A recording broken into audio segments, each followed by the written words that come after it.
Hello friends, आइए आज हम एक और इम्पोर्टेंट ग्राफ की बात करते हैं। क्लाइमोग्राफ की तरह एक हीदर ग्राफ होता है जो कि ग्रिफिथ टेलर ने सबसे पहले हमें बताया था। क्लाइमोग्राफ में हम मनुष्य पर जलवायु का प्रभाव क्या है ये पढ़ते हैं, समझते हैं, जानते हैं कि कौन सी जलवायु मनुष्य के लिए किस स्थान पर व किस महीनों में उपयुक्त होती है, अच्छी होती है, सुखद होती है। हीदर ग्राफ में हम कृषि पर या फसलों पर हमारी जलवायु के प्रभाव के बारे में पढ़ते हैं और समझते हैं। देखिए, हम सब जानते हैं कि चाय की खेती असम, दार्जिलिंग, सिलीगुड़ी जैसे क्षेत्रों में होती है। बादाम या हमारे सेब कश्मीर के अंदर या फिर हमारे हिमाचल प्रदेश में होते हैं। इसी तरह गेहूं की फसल हरियाणा, पंजाब, उत्तर प्रदेश जैसे क्षेत्रों में होती है। और गरम मसाले या हमारी काजू जैसी फसलें या हमारे अन्य पदार्थ अलग अलग स्थानों पर अलग अलग जलवायु के अंदर पाए जाते हैं। किसी भी फसल के लिए हमें कुछ प्राकृतिक अवस्थाएं, कुछ ज्योग्राफिकल कंडीशंस की आवश्यकता होती है, उसमें जलवायु प्रमुख है। यही जानने के लिए कि किस स्थान पर कौन सी फसल कब उसकी बुआई करें, कब उसकी कटाई करें, हम हीदर ग्राफ से पढ़ते हैं और समझते हैं। आइए पढ़ते हैं ग्रिफिथ टेलर के हम हीदर ग्राफ के बारे में। ग्रिफिथ टेलर महोदय कहते हैं that it is a 12 sided figure. हमारे 12 महीनों के आंकड़ों को 12 साइडेड फिगर बन जाएगी जब 12 महीनों के हम आंकड़े लेंगे। कौन से डेटा लेंगे? Mean monthly temperature and mean monthly rainfall. ये दो डेटा जब हम लेंगे, एक्स एक्सिस और वाई एक्सिस पर हम इनको प्रदर्शित करेंगे तो हमें एक हीदर ग्राफ मिल जाएगा। और हमें क्या पता लग जाएगा? Impact of climate on crops. हमें पता लग जाएगा कि क्लाइमेट के ऊपर ये क्लाइमेट का फसलों पर क्या प्रभाव है और किस क्षेत्र में हम किस तरह की फसल बो सकते हैं, किस तरह की फसल की कटाई कब करनी चाहिए। ये सब बातें हम हीदर ग्राफ से पढ़ सकते हैं। आज कंप्यूटर का युग है, आज इंफॉर्मेशन टेक्नोलॉजी का युग है। आज तो सब काम हमारे अलग तरह से, अलग गति से, स्पीड से होते हैं। लेकिन आज से 100 साल पहले जब ये हमें जानना होता था कि कौन सा स्थान, वहाँ की जलवायु किस फसल के लिए उपयुक्त है, तब हम हीदर ग्राफ बनाते थे और हीदर ग्राफ से हम समझते थे। आइए हम सबसे पहले, ये हमारे पास आंकड़े हैं mean monthly temperature and mean monthly rainfall. इसके लिए हम इस तरह से पहले mixed line and bar graph से इसको हम प्रदर्शित करते थे। मीन मंथली टेम्परेचर को इस तरह से लाइन ग्राफ से और रेनफॉल को इस तरह से हम बार से प्रदर्शित करते थे। क्यों करते हैं हम ऐसा? इसलिए करते थे कि temperature is a continuous process. तापमान सदा रहता है, प्लस माइनस जीरो सब रहता है। लेकिन वर्षा कभी होती है, कभी नहीं होती है।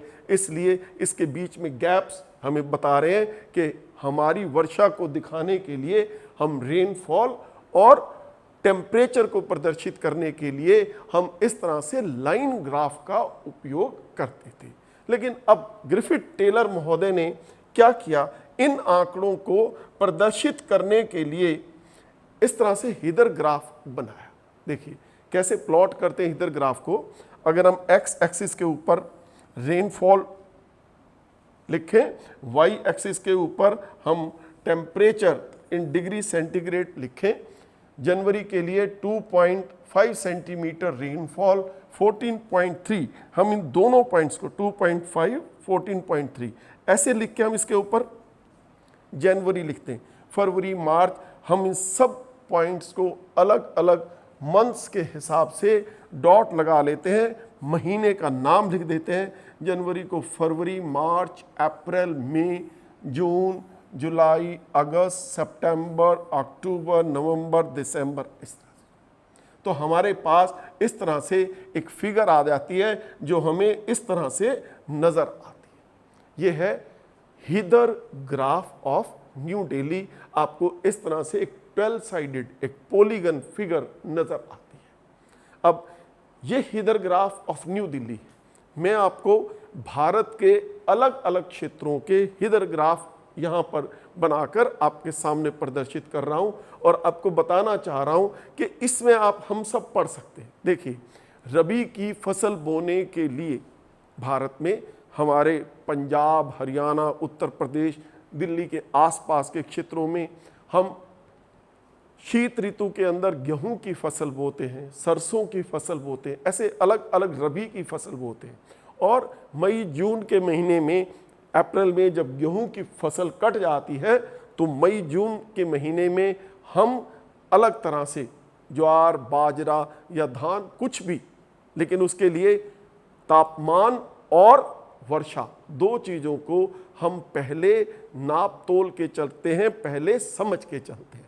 वर्षा की जगह पानी सिंचाई से दिया जा सकता है, लेकिन तापमान और इन दोनों को जोड़कर जलवायु कहाँ की, किस स्थान की, किस फसल के लिए उपयुक्त है, हम हीदर ग्राफ से पढ़ते हैं और हीदर ग्राफ से समझते हैं। ये चंडीगढ़ का हीदर ग्राफ है। शिवालिक की पहाड़ियों के नज़दीक होने के कारण थोड़ी सी वर्षा अधिक है, थोड़ा तापमान कम है।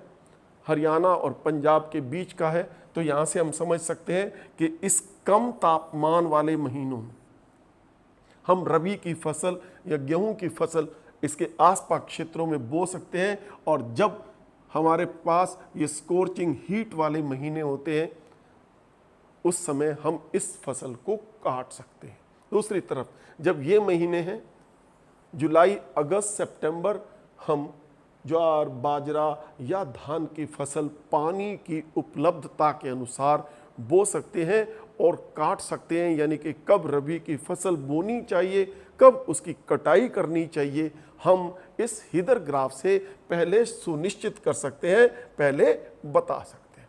देखिए, ये हमारा है चेन्नई, तमिलनाडु की राजधानी का हीदर ग्राफ। देखिए, तापमान अधिक और वर्षा भी अधिक वाले महीने, कुछ कम वाले महीने, लेकिन तापमान 25 डिग्री सेंटीग्रेड और उससे अधिक भूमध्य रेखा के पास होने के कारण यहाँ पर उच्च तापमान रहता है। लेकिन ये एक ऐसा राज्य है जिसमें सर्दी में वर्षा होती है, लौटते मानसून से वर्षा होती है। मई में वर्षा होती है, फिर अक्टूबर नवंबर के अंदर अधिक वर्षा होती है। यहाँ पर हम इसलिए धान की फसल बो सकते हैं, 2 फसलें भी ले सकते हैं और अधिक फसल भी इससे ली जा सकती है। ये हमारा चेरापूंजी है, खासी जयंतिया की पहाड़ियाँ हम इसके अंदर बोलते हैं। संसार की सबसे अधिक वर्षा होती है। देखिए, 350 सेंटीमीटर तक हमने इसमें प्रदर्शित किया है, इतनी अधिक वर्षा होती है। तापमान 10 से 25 सेंटीग्रेड के बीच में, और वर्षा का ग्राफ आप देख रहे हैं कि किस तरह से ये इतनी अधिक वर्षा इन महीनों के अंदर आप देख सकते हैं। मानसून की वर्षा पूरे विश्व में सबसे अधिक इस चेरापूंजी के अंदर देखने को मिल जाती। ये लद्दाख, लेह लद्दाख हम जानते हैं, हिमालय पर्वतों के पार का क्षेत्र है। तापमान माइनस में भी हो जाता है, -5, -10 के अंदर भी तापमान है, लेकिन वर्षा या स्नोफॉल वाला क्षेत्र है ये कुछ महीनों के अंदर। तो बड़ा अजीब सा इरेटिक सा डायग्राम ये बनता है, क्योंकि तापमान में और स्नोफॉल में बहुत अधिक उतार चढ़ाव, बहुत अधिक वेरिएशन है। ये लेह लद्दाख का हीदर ग्राफ हम यहाँ से देख सकते हैं, यहाँ से हम इसको बना सकते हैं। Thank you very much. ये हीदर ग्राफ के बारे में जानकारी थी आप सबके लिए। Thank you very much.